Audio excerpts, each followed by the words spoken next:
Jean-Pierre Orban, on te connaît comme éditeur,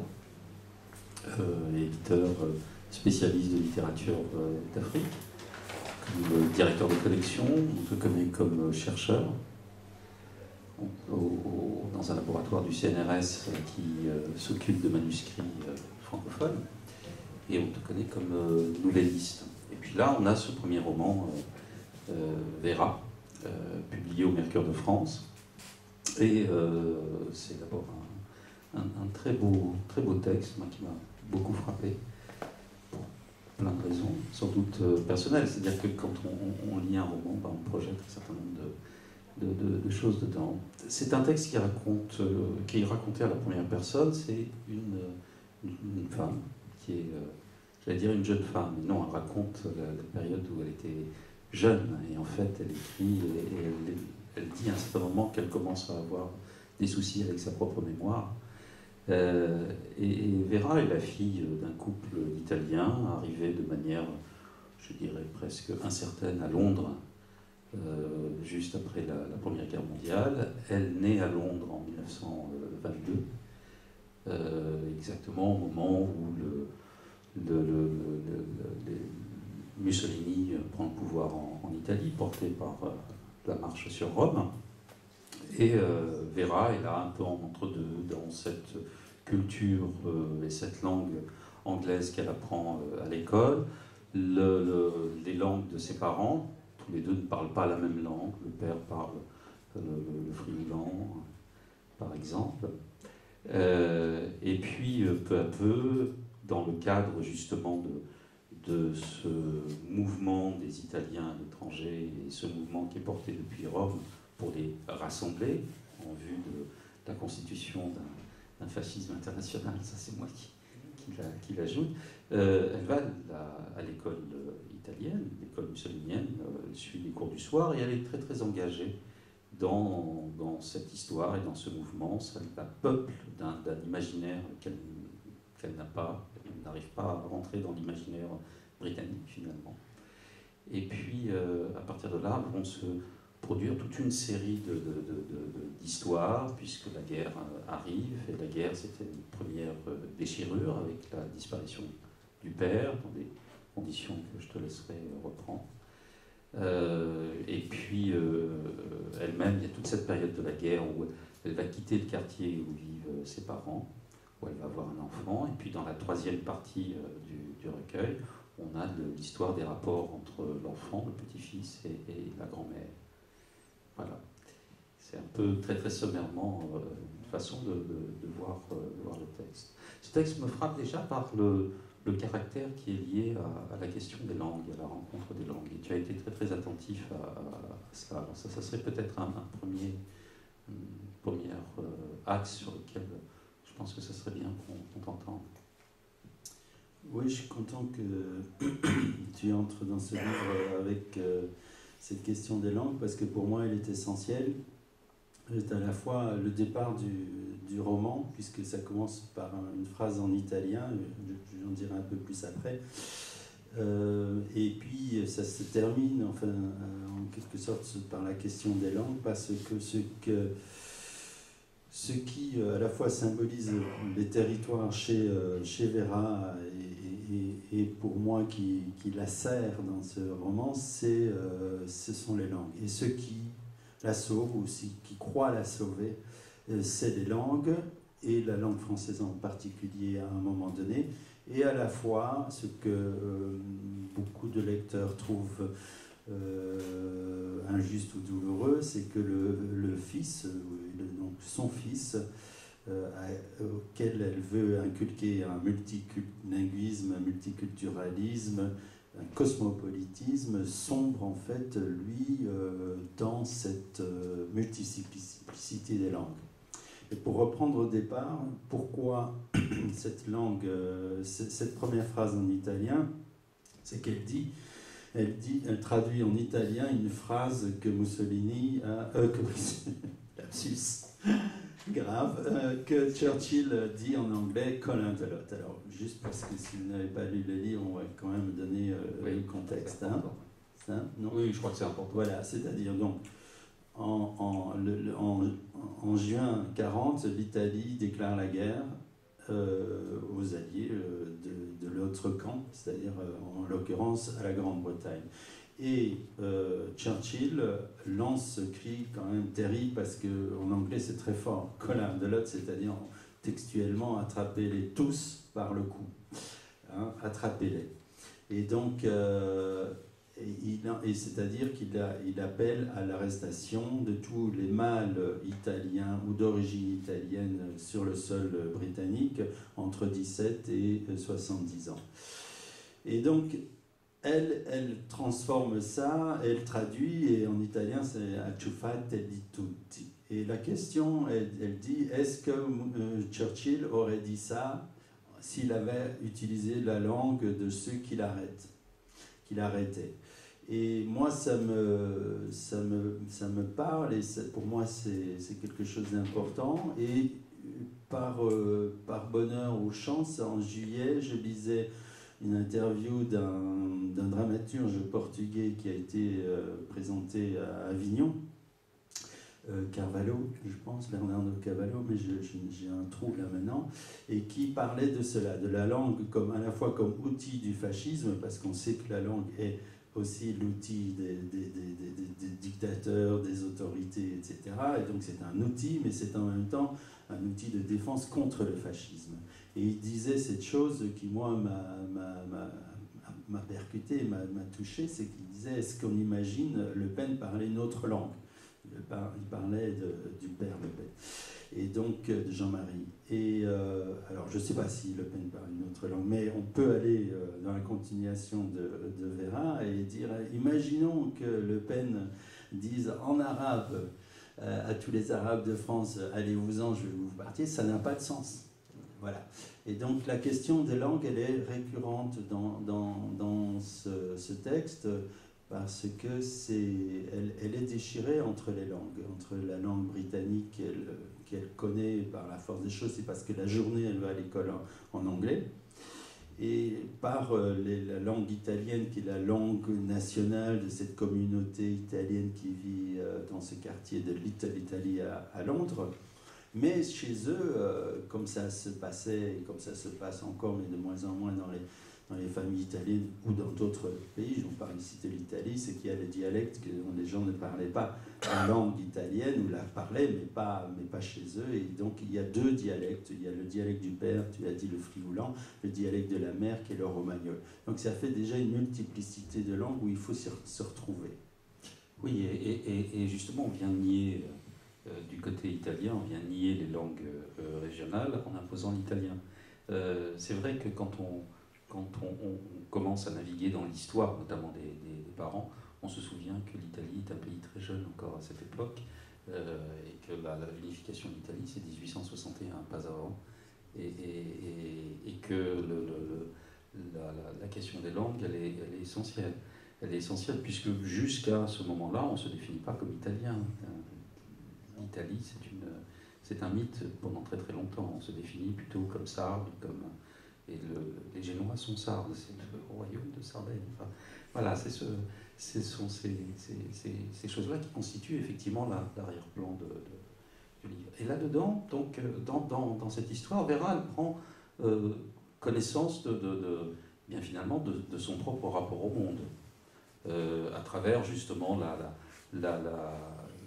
travers cette école et à travers la manière dont elle essaye de naviguer entre les différents quartiers de Londres. Elle essaye de prendre ses marques, mais c'est extrêmement difficile parce que la présence des parents est une présence aussi très très lourde. La figure du père, à la fois le père, papa et le gugus, est une figure qui peu à peu va se transformer dans le roman. Qu'est-ce qui arrive au père, justement? Et c'est le début, c'est par ça que le roman s'ouvre. Hein.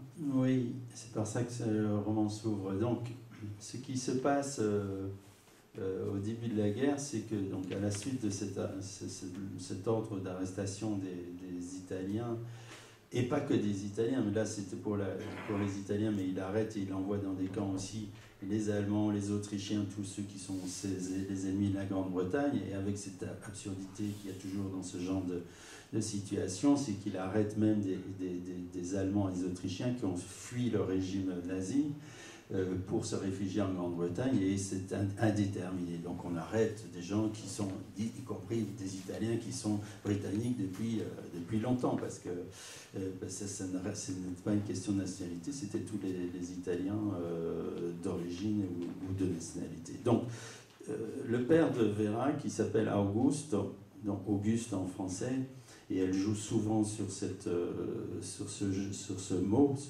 ce prénom, parce que Mussolini est cet homme qui avait la mégalomanie de vouloir reconstituer l'Empire romain. Et donc l'Italie qu'il recrée avec son régime à partir de sa prise de pouvoir est un pays dont il veut faire le descendant de l'Empire romain. Et donc Auguste, elle le compare et elle oppose Auguste, l'empereur romain, à son père, dont elle dit qu'il est un clown Auguste, c'est-à-dire le clown Auguste. Et donc ce père est envoyé dans un camp et ensuite est envoyé sur un navire vers, ça je ne sais pas si on le sait exactement dans le roman, si elle le dit à un moment donné, vers le Canada.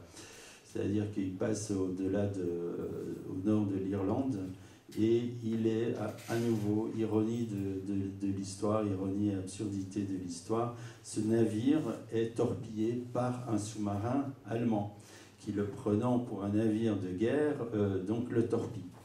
Et donc, l'absurdité, c'est que ce sont des Allemands qui torpillent un navire et qui jettent au fond de l'eau des alliés. Des gens qui sont censés être ces alliés, donc les Italiens et les Allemands qu'il y a dessus, mais c'était une majorité d'Italiens. Voilà.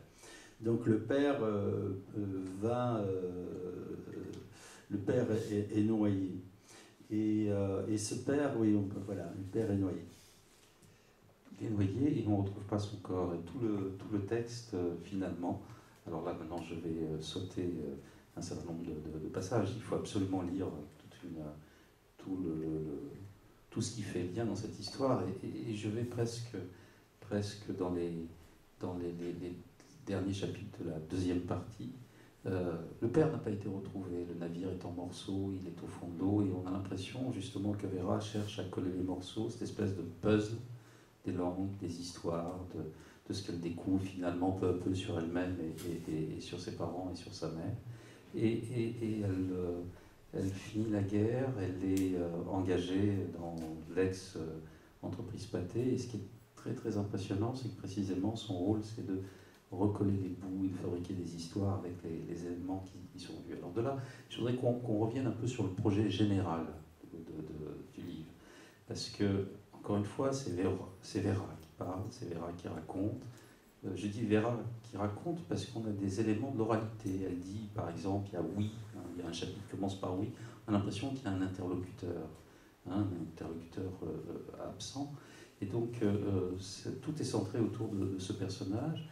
Et on l'a dit, tu l'as déjà dit ailleurs, c'est en fait un moment de quelque chose qui, semble-t-il, est beaucoup plus vaste.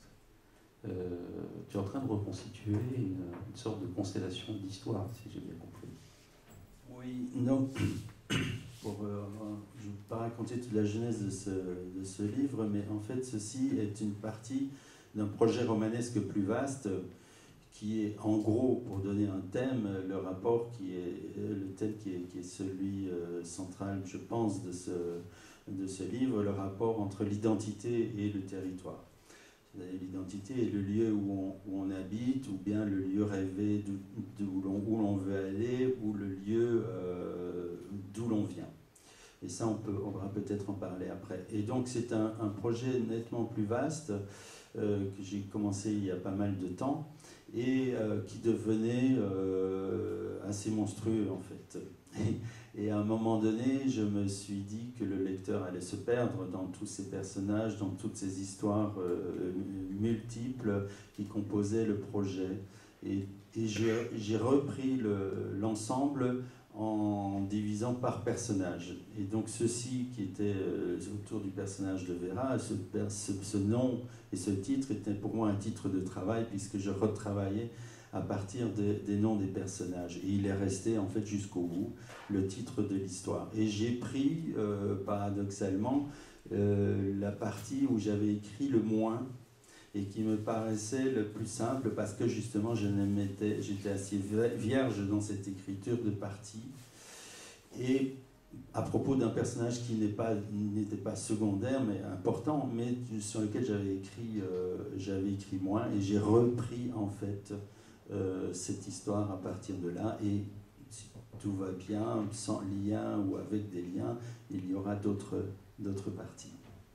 Justement, si tu travailles autour de cette articulation, autour des questions d'identité, des questions de territoire, des questions de lieu, je crois qu'il faut aussi prendre acte du fait que le siècle dont on sort, le XXe siècle, c'est quand même celui des grands mouvements de population et des grands, j'ose pas dire de migration, parce que quand Augusto et Ada partent, ils sont déjà dans un lieu un peu improbable, qui est au risque de me faire maltraiter, un non-lieu. Trieste, c'est un non-lieu, c'est une... voilà, où ça se trouve, Trieste, où ça se trouve en Italie, ailleurs, ça dépend de l'Empire autrichien, etc. Et ils arrivent là complètement par hasard, ils pourraient retourner chez eux, mais qu'est-ce que c'est chez eux, visiblement, hein. Et donc ils poursuivent la route, et finalement quand il est sur le bateau, il y a d'autres Italiens avec lui qui disent « bah chic, on va en Amérique, oui. On poursuit. Oui. Hein. » Voilà, et voilà, je crois que il y a quelque chose de ce souffle-là qui est en train d'arriver déjà avec Vera, qui est cette histoire qu'on raconte finalement si peu que ça. On n'en a que des bouts, une grande partie, à mon sens, de la littérature contemporaine tourne autour de ça. Du fait que il y a eu des connexions, forcément, pendant le XXe siècle, parce qu'il y a des gens qui ont quitté les lieux où ils étaient nés, forcément, pour une série de raisons. Et parmi ces gens, il y en a dans le texte, et il y en a qui sont, alors, évidemment, ce sont tous ces jeunes Français, dont l'un est vraisemblablement le père du fils de Vera. On va revenir sur cet enfant. Et puis, il y a un personnage très mystérieux, qui a quelque chose de Chouchani, un peu. Je ne sais pas si tu connais Chouchani. Chouchani, c'est un personnage très très étrange. Ça a été le maître de Lévinas et d'Elie Wiesel. On ne sait pas qui c'était, sauf qu'il ressemble étrangement au personnage, cet homme des yeux noirs. D'accord. Et je suis très content que tu parles de ce professeur aux yeux noirs, comme Vera dit. Donc, situer l'histoire, parce que là sinon on parle à demi-mot, c'est-à-dire que pour faire bref, après au début de la guerre, donc après la mort du père, Vera décide de rompre en quelque sorte toute son idéologie, toutes ses illusions fascistes. Il faut quand même dire que c'est une adolescente, hein, quand la guerre se déclare. Quand son père meurt, elle a 18 ans. Excusez-moi, une adolescente exaltée. Hein. Il y a tout le récit des camps, on était les camps fascistes, et puis la montée à Rome, elle est quand même désignée pour offrir un bouquet de fleurs au Duce. Et là, c'est un moment important. Voilà, c'est une adolescente exaltée, et le texte est très très fort, puisqu'on sent très bien la cassure, hein, quelque chose qui se passe. Oui, il y a donc une vraie cassure, et donc elle rompt. Elle rompt non pas totalement avec son quartier, parce qu'elle reste dans le quartier où habite sa mère, parce que la mère tient une boutique et elle ne veut pas lâcher la mère, et puis financièrement elle ne peut pas se permettre de loger ailleurs, mais elle va à pied vers l'autre quartier italien de Londres qui était Soho, qui est toujours Soho, mais qui était le deuxième quartier italien, mais beaucoup plus cosmopolite, où il y a des Français, des Russes, des tas de gens, et qui est beaucoup plus central, même si Claire Conway n'est déjà pas très loin du centre. Donc c'est l'Italie où elle habitait. Et elle va là, et elle passe les restaurants italiens, parce qu'il y a des restaurants italiens, mais elle ne veut pas aller travailler dans les restaurants italiens, elle veut rompre avec cette culture-là, en tout cas pour le moment, et tout ce qui vient avec cette culture, y compris c'est les dialogues qu'elle a avec dans l'église italienne de Claconoual qu'elle a avec la Vierge. Elle rompt avec ça. Elle tombe sur un restaurant qu'elle croit français, enfin qui a une carte française, et qui est en fait tenu par quelqu'un qui n'est pas tout à fait français. Puisqu'on est dans une époque évidemment de masques, d'ombre, etc. Et c'est là qu'arrive la langue comme planche de salut. C'est-à-dire qu'elle croit ce restaurant français, elle croit le restaurateur français, et elle tombe sur un personnage, alors ce professeur aux yeux noirs qui vient manger régulièrement, qui est, je ne sais pas si on le comprend là-dedans, mais qui est juif. Oui. Hein, et il travaille pour une organisation. Voilà, il travaille pour une organisation juive et qui lui dit, parce que lui-même est quelqu'un qui vient de la Méditerranée, du Nil, et puis il dit, voilà, on est tous des îles, hein, c'est un sujet bien connu, et il dit, moi j'ai appris le français aussi en tant que non-français. Et puis j'ai conquis le français en fait. Et il dit on conquiert une langue comme on séduit une femme. Et lui donne des mots de poésie, etc. Et puis il lui donne des dictionnaires, il lui donne les romans qu'il est en train de lire, il les lui passe. Et je suis content que tu insistes là-dessus et sur ce personnage parce qu'il est central. Il est central parce que c'est là que se passe le tournant. C'est que tout d'un coup, c'est là le détachement du territoire et de l'identité. C'est dans une langue neutre pour elle, parce que c'est ça qui est important, ce n'est ni l'anglais, ni l'italien, ni un dialecte italien, mais une langue qu'elle ne connaît absolument pas et où elle va investir, dans laquelle elle va investir. Dans laquelle elle va investir et dans laquelle elle va tenter de faire investir son fils. Alors justement, elle a un fils. Elle a un fils. L'évocation de la grossesse est un moment là aussi très très fort du texte parce qu'il cherche à la dissimuler. Et puis dans une scène qui est très intense, il y a le moment de la délivrance, de l'accouchement, et puis c'est un fils. C'est une évidence pour tout le monde, mais sauf pour elle qui évidemment ne se pose pas vraiment la question. Alors on lui demande comment elle va appeler ce fils. Et là, il y a un grand moment je dirais d'ironie, mais d'une sorte d'ironie qu'elle ne perçoit le sens qu'après, puisque le professeur juif lui avait dit si tu as un fils, tu l'appelles Ben, parce qu'en hébreu ça veut dire fils. Mais il y a aussi d'autres choses qui se passent. Et le prénom de l'enfant, il résonne à la fois avec l'Italie qui est maintenant à Boré, et puis une bataille épouvantable et dont on a beaucoup parlé, dont on continue à beaucoup parler d'ailleurs. C'est assez étrange. C'est une des batailles de la Deuxième Guerre mondiale dont on parle le plus. C'est celle de Monte Cassino. Monte Cassino, oui.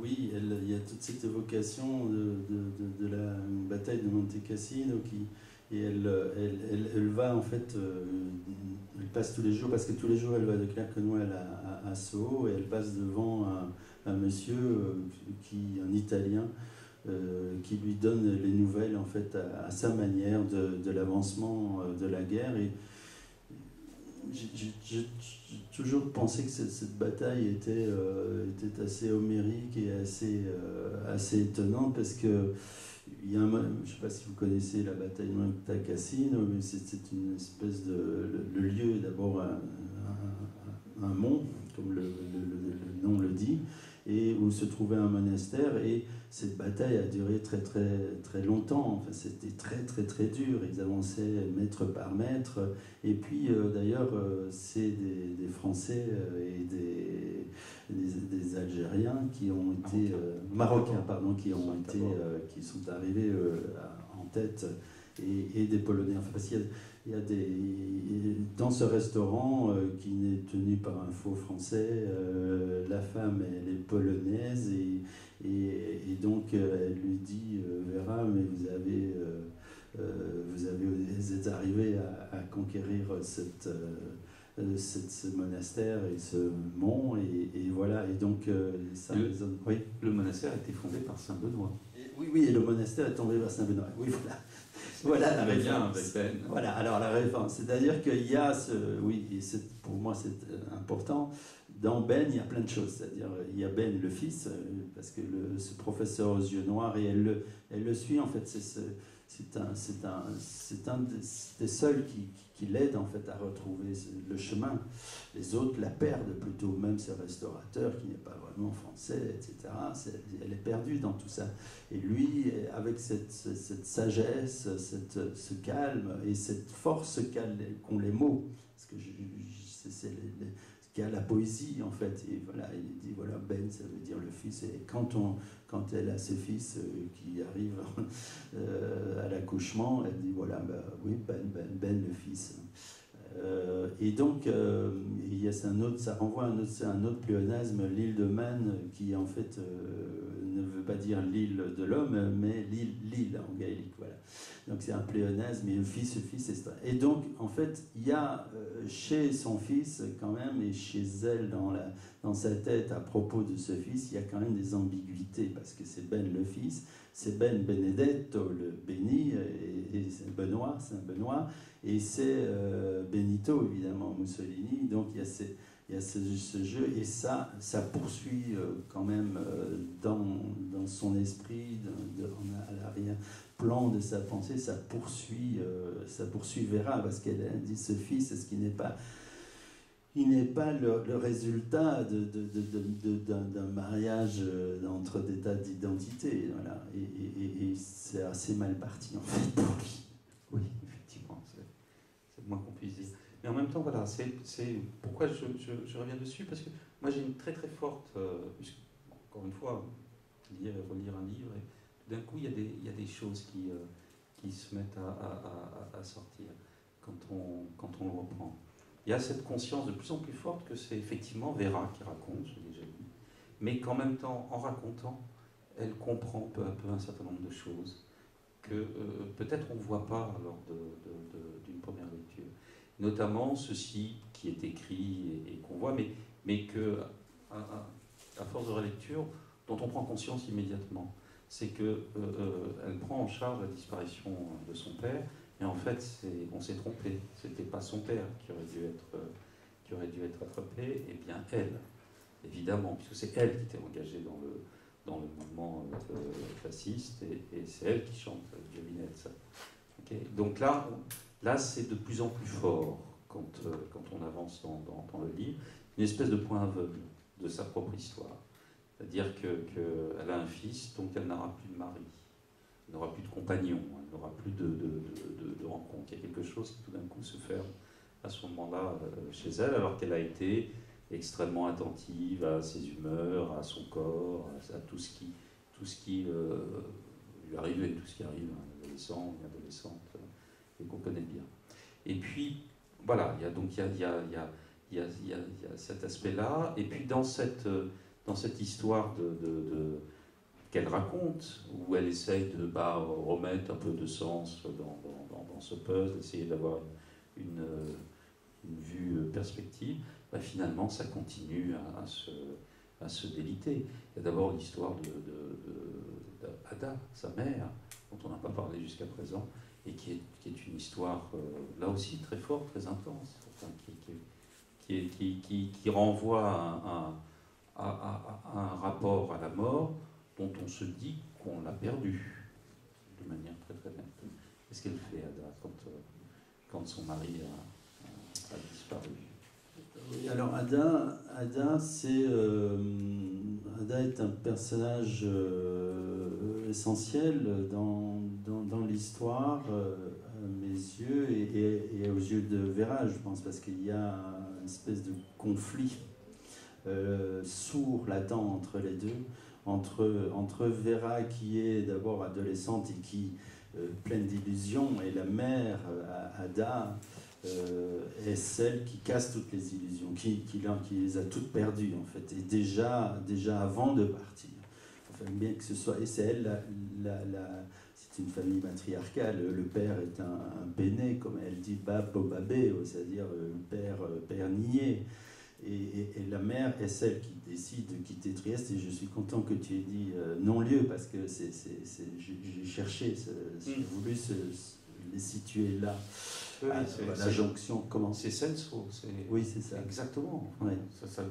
Trieste, nulle part. Voilà. Et donc, elle décide de partir, Ada, et de les envoyer vers le nord. Mais elle a perdu déjà les enfants. Elle a perdu des enfants, et c'est là que le rapport à la mort prend un tour particulier. C'est-à-dire que quand elle est à Trieste, elle va, je vais pas raconter, c'est peut-être un peu sinistre, mais donc il y a un fils qui meurt en bas âge, et qui s'appelle Vita. Elle est en fait en opposition de la vie et la mort.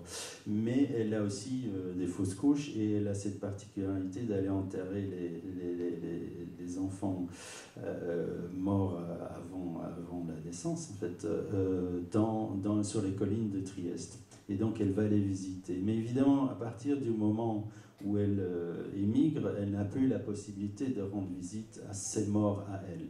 Et on reviendra au rapport à la mort. C'est très vrai ce que tu dis, c'est qu'on a perdu ce rapport à la mort qui existe de façon beaucoup plus forte, et qui existait de façon beaucoup plus forte dans le monde méditerranéen, et pas que le monde méditerranéen, enfin vers le sud. Plus on va vers le nord, plus on s'éloigne du culte des morts, en tout cas d'un certain culte des morts. Bon, bref, et donc elle va essayer de rentrer en contact avec ces morts. Et donc elle va dans les cimetières où elle n'a pas de mort à elle, et elle entre en dialogue avec ce monde des morts. Et pour elle, il faut que ce ne soit pas abstrait, mais il faut qu'il y ait des lieux d'entrée. Donc les tombes sont des lieux d'entrée, de dialogue avec ces morts. Et donc quand elle va... D'abord, elle passe par l'Allemagne, et elle va déjà en visite dans les cimetières, et puis à Londres, elle passe tout le temps qu'elle peut dans les cimetières, et elle devient ce que Vera a dit, une encyclopédiste des cimetières à Londres, jusqu'au dernier où elle ira elle-même. Mais, et donc, c'est que elle, pour elle, ce n'est que la mort qui existe, en fait. Ce monde des vivants est un monde faux, un monde trompeur, comme les livres aussi est un monde trompeur. Et donc tout ça, c'est des illusions. Tout ça, c'est des fantômes, en fait. Et les vrais êtres, ce sont les morts, et aussi des êtres qui sont égaux. C'est-à-dire, dans la mort, pour elle, on est tous égaux. Donc si on rassemble ces éléments-là, ces éléments qui traitent des personnages, si on rassemble les éléments qui ont trait à ces rencontres, ou ces entrecroisements des langues, ces frottements des langues, ces dissociations aussi entre les langues, l'histoire de chacun de ces personnages, et le fait qu'on a quelqu'un qui est justement en train de raconter cette histoire,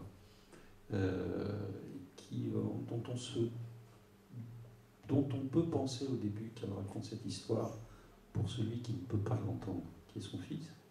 On a quand même un texte dans lequel l'impensé, enfin ce qui est là tout le temps, et qui est très très très très intense, parce que justement la personne à qui elle a raconté souffle le lecteur. Et on a quelque chose autour de la question de la transmission, qui est pour moi tout à fait essentielle à travers ce texte, parce que des histoires comme celle de Vera, peu ou prou proche de celle de Vera, on a eu des centaines de milliers, il y en a eu des millions pendant cette période. Mais là, on a quelque chose qui se passe et qui est très fortement documenté.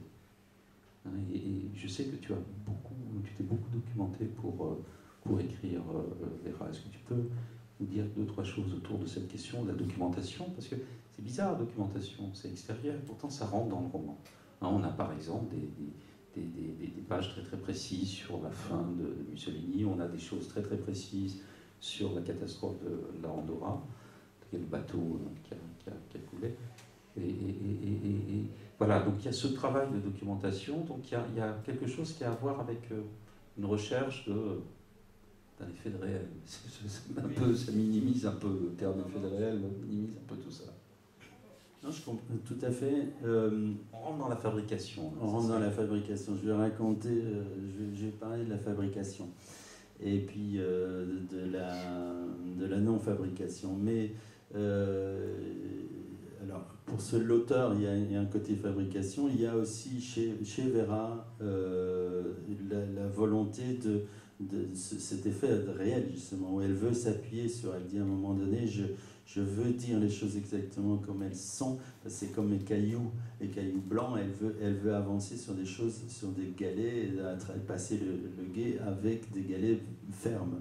Et c'est aussi le sens de où elle arrive par hasard, mais où elle s'investit beaucoup, la société cinématographique, où elle va recoller des bouts de faits réels, en fait. Alors après, il y a un peu, c'est en filigrane, mais cette ironie de ces actualités cinématographiques qui, après la guerre, étaient relativement futiles en même temps, où on passait d'une information importante sur politique ou sur des conflits dans le monde ou des drames, et puis la Miss Grande-Bretagne, Miss Monde, etc. Mais donc la documentation, ce qu'il faut savoir, alors c'est que moi, je suis par ma mère de famille immigrée italienne, et que je ne voulais pas qu'il y ait un côté autobiographique, ou enfin même indirectement autobiographique. Il se fait que de toute façon le projet global se passait, le centre de l'ensemble du projet, c'était Londres, et que nous vivions à Londres, et je vivais à Londres à ce moment-là. Donc quand j'ai construit l'ensemble, le personnage de Ben avait donc,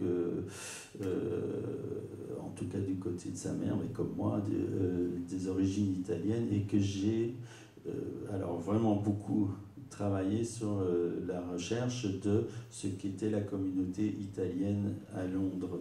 Et donc, et les archives, enfin, il y a beaucoup de documentation. Il se fait que c'est que le régime fasciste, même à l'étranger, enfin l'ambassade, etc., avait beaucoup de documentation. Et je travaille, tu le sais, je travaille sur un auteur, j'écris pour le moment un livre sur un auteur belge, Pierre Mertens, on dit en Belgique, et il me disait quelque chose, parce que lui, il a été beaucoup observateur international, juriste, observateur international à l'étranger, et il disait, on croit toujours que les dictatures et les régimes autoritaires sont des régimes sans loi. Et il dit, c'est les régimes les plus légistes, c'est eux qui multiplient le nombre de documentation, de papiers, etc. Donc, il y a beaucoup de choses où l'on peut retrouver les noms, par exemple, des gens de la communauté italienne, les métiers, puisque dans le régime fasciste corporatiste, les métiers sont très importants. Il y a une fierté à être boulanger, etc.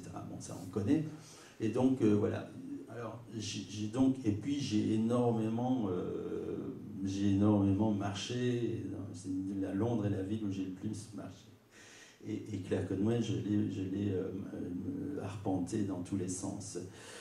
Alors là où la documentation ou la recherche rejoint la fiction et rejoint sa propre imagination, je vais vous donner deux trucs, parce que c'est pour moi des moments très forts dans mon travail d'écriture de ce texte et de l'ensemble.